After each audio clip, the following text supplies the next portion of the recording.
Hey, come on back. It's time for another story.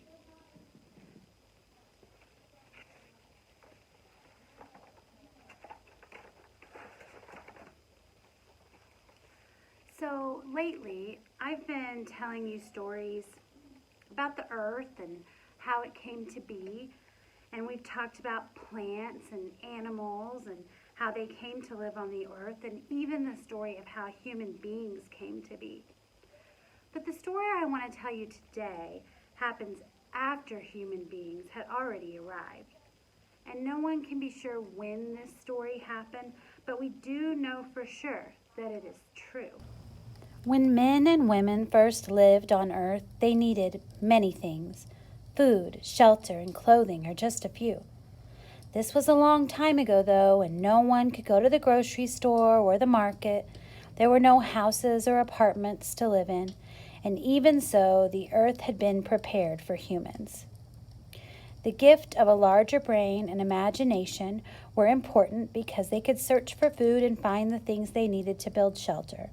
They told each other about what they'd found and where they found it, and no one knows for certain how they told each other these things. Maybe they used sounds or just pointed at things. Well, this way of doing things worked for a while. However, one day a real problem emerged. If a tribe member found something delicious to eat, say some fish from a pond, but no one was around, how would they ever tell where the fish had been found? Someone, and we don't know who for sure, when or where, decided to draw or paint a picture. The picture, in this case, told where the fish was found. Rather than sounds, movements that were used before, these kind of pictures were probably used to pass on information for a long time. People wanted to tell other people what was important. Some of the earliest pictures ever drawn have been found in caves. The Egyptians lived in northern Africa about 5,000 years ago, and these people were able to make drawings and pictures that told a story. They painted stones from the countryside around them, and eventually they learned to make paper by beating a reed called papyrus until all the fibers came together. They painted pictures on this very special paper using a brush.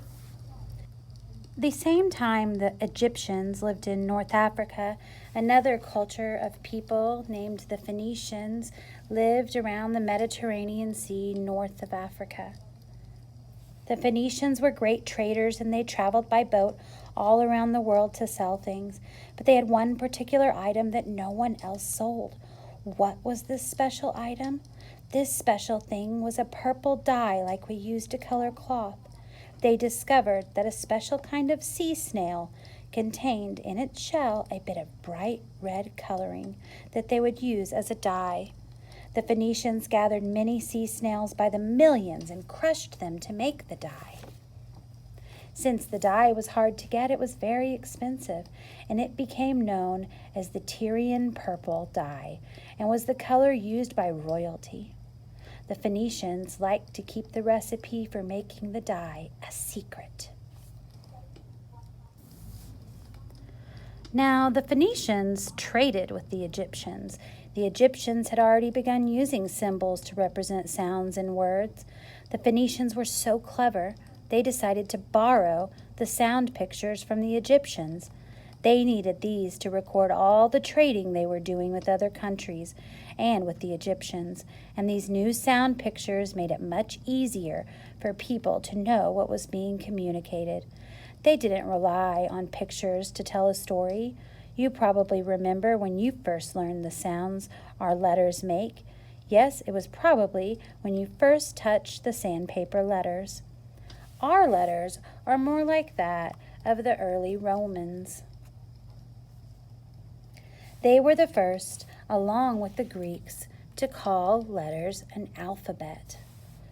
Just like the Egyptians and the Phoenicians and the Romans and the Greeks, you use letters to express your language on paper, and this is writing.